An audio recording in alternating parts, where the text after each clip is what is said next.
29 दिसंबर और 30 दिसंबर का दिन तुला राशि के लोगों के लिए कैसा होने वाला है। चलिए सबसे पहले इन दो दिनों के तिथि, नक्षत्र और योग के बारे में जान लेते हैं। 29 दिसंबर सोमवार का दिन है। शुक्ल पक्ष की 10वीं तिथि रहेगी। चंद्रमा मेष राशि और अश्विनी नक्षत्र में होंगे। योग की अगर बात करें तो शिव नाम का योग बनेगा, सिद्ध नाम का योग भी बनेगा और रवि नाम का योग भी इस दिन बनने वाला है। वहीं हम 30 दिसंबर की बात करें तो ये मंगलवार का दिन है और शुक्ल पक्ष की एकादशी तिथि, जिसको पुत्रदा एकादशी के नाम से जाना जाता है, इस वर्ष 2025 की अंतिम एकादशी है। बहुत शुभ दिन है और बहुत अच्छे योग भी बने हैं। चंद्रमा तो मेष राशि में ही है और भरणी नक्षत्र में है।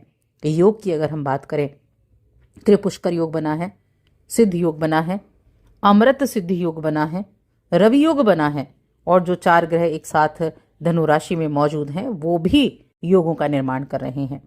तो इतने जब शुभ योग बने हों उन दिनों में अब इस साल के अंतिम जो दिन चल रहे हैं, ये क्या कुछ विशेष आपके जीवन में बदलाव करके जाने वाले हैं, चलिए जानते हैं विस्तार से। बस आगे बढ़ने से पहले एक छोटा सा निवेदन है, वीडियो अच्छी लगे तो सब्सक्राइब जरूर करना। दोनों दिनों की एक साथ हम बात करेंगे क्योंकि चंद्रमा दोनों ही दिन मेष राशि में उपस्थित हैं। अब इन 2 दिनों में तुला राशि के जातक जो कि मेष राशि में चंद्रमा है, तो 2 दिनों में क्या होगा कि 7वें भाव में चंद्रमा होंगे और आप अपने आर्थिक मामलों को लेकर थोड़ा सा मन में कहीं ना कहीं सोच विचार आपके चलता रहेगा। कुछ अपने फाइनेंशियली बातों को लेकर, कोई आपको किसी को पैसे देने हो, कहीं से पैसे आने हो, उन चीज़ों को लेकर मन में कई सारी बातें चलती रहेंगी। तो ऐसी स्थिति में आप क्या करेंगे, अपने काम पर आपको फोकस अपना बढ़ाना है, बस ये कार्य आपको करना है। और थोड़ा खर्चों पर कंट्रोल करना है क्योंकि खर्चे भी होते हुए दिखाई दे रहे हैं। लेकिन जब हम हेल्थ की बात करते हैं तो हेल्थ आपकी अच्छी दिख रही है। हेल्थ के मामले में ये दोनों ही दिन बहुत उत्तम हैं। अगर कोई हेल्थ इशू चल भी रहा है तो उसमें भी आपको राहत देखने को मिलेगी। बाकी चीज़ों पर देखें तो देखिए, अगर आप अपने घर से बाहर रहते हैं, घर से दूर रहते हैं, चाहे आप पढ़ाई करने के लिए रह रहे हो या आप जॉब करने के लिए रह रहे हो, तो आप एक चीज़ हमेशा याद रखें, स्टूडेंट्स के लिए खास तौर से कहूँगी, अपने समय की बर्बादी ना करें। अगर कर रहे हैं तो अंकुश लगा दे, अभी भी वक्त है, क्योंकि जो ये समय बर्बाद हो गया वापस कभी लौट कर नहीं आएगा। और जो जॉब कर रहे हैं वो कुछ ऐसे लोगों से दूरी बनाकर रखें जो आपके वक्त को बर्बाद करवा रहे हैं। तो इसीलिए ऐसी अपने बस आपको अपने जो संगति है उस पर आपको ध्यान देना है। अब बाकी अगर देखी जाए तो ये दिन की जो शुरुआत आपके लिए होगी वो आपकी एनर्जी को एक नई एनर्जी के साथ आपकी शुरुआत होगी। अपनी एनर्जी को एक नया रूप देते हुए दिखेंगे। अपनी हर एक काम को पूरा टाइम से करना चाहेंगे। लोगों से मिलने जुलने का आपका मन होगा। अपने शौक को पूरा करने का आपके पास वक्त होगा। अपने शौक को पूरा करने का भी मन रहेगा। अपने ऊपर आप ध्यान भी देंगे। और वहीं पैसों के मामले में ये दिन बहुत अच्छा होने वाला है। खर्चा बस थोड़ा सा ज़्यादा दिख रहा है, खर्चे को थोड़ा सा ध्यान रखना है। देखिए, तुला राशि के लिए जो 7वें भाव में चंद्रमा है और 10वें भाव के स्वामी हैं, तो बिजनेस करने वाले जातकों के लिए ये समय अच्छा है, लेकिन खर्चा बढ़ता दिख रहा है।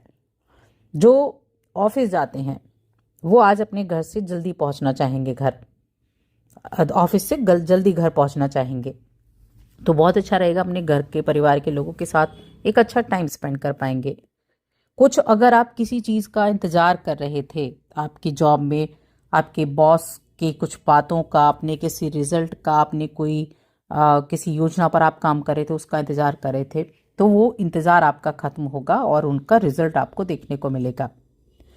इस दौरान जो आपने मेहनत की है ना, उसका शुभ परिणाम आप ज़रूर देखेंगे। और कुल मिलाकर ये जो दोनों ही दिन है, ये दोनों ही दिन आपके लिए बहुत शुभ होने वाले हैं। आज ऐसा भी रहेगा, देखिए, कमाई आपकी अच्छी होगी, नो डाउट, आपके पास पैसा आएगा, धन आएगा, लेकिन अगर आपने खर्चे पर ध्यान नहीं दिया तो एक हाथ से आया और दूसरे हाथ से गया, ऐसी स्थिति भी हो सकती है। इसलिए ध्यान रखना है। इसका मतलब है कि अच्छे के साथ कुछ कड़वे का भी स्वाद आपको लेना पड़ सकता है।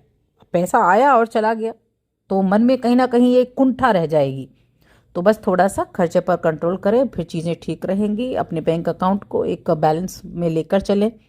कम से कम इन दिनों में तो खास तौर से, जो कि इस साल के अंतिम दिन चल रहे हैं, खास तौर से इन दिनों में आपने अगर कोई लोन वगैरह के लिए अप्लाई किया है तो उसके लिए भी आपको थोड़ा सा ध्यान रखना है। अब आप इन दिनों में लोन ना लें तो अच्छा रहेगा। इन जो अंतिम 3 दिन चल रहे हैं, इन 3 दिनों में आप अवॉइड करें किसी भी तरह के लोन लेने को, तो आपको उसका रिजल्ट जो है वो ज़रूर अच्छा देखने को मिलेगा। और अभी देखिए, ये एकादशी का दिन भी है जो 30 दिसंबर का दिन है। पुत्रदा एकादशी इसको कहते हैं। संतान की कामना के लिए इस दिन व्रत किया जाता है। अपने वंश को बढ़ाने के लिए इस दिन व्रत किया जाता है। तो अगर आप अपने संतान के लिए व्रत रख रहे हैं तो पूरे मन से व्रत रखें।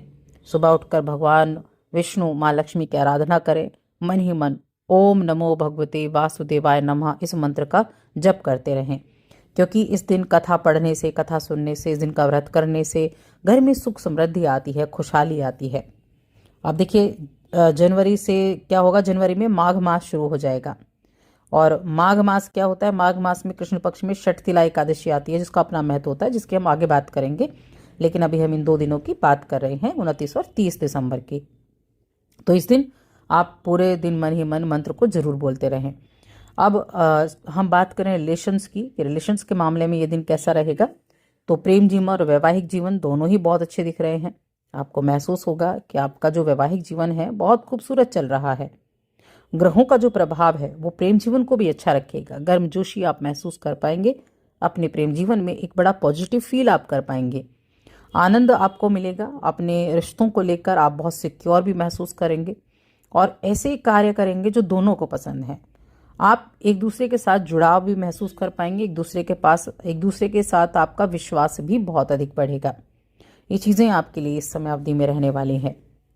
और देखिए, खर्चे की हमने पहले भी बात की। खर्चे की अगर हम बात करें, खर्चा होता है, ऐसा नहीं कि खर्चा नहीं होता।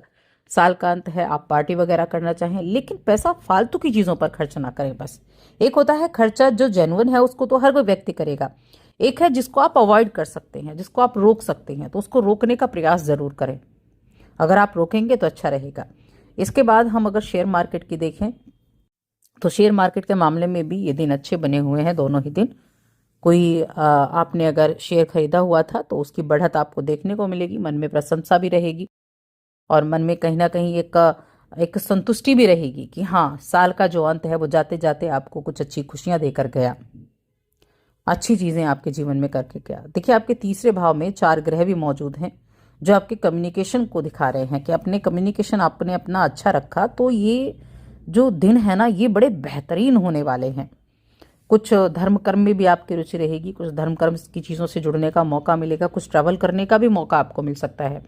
इस दौरान आप कहीं ट्रैवल भी कर सकते हैं, उसका भी बड़ा अच्छा संयोग बना हुआ है। तो कुल मिलाकर दोनों दिन बहुत अच्छे हैं। अच्छे से एंजॉय करें, चैनल को सब्सक्राइब करें।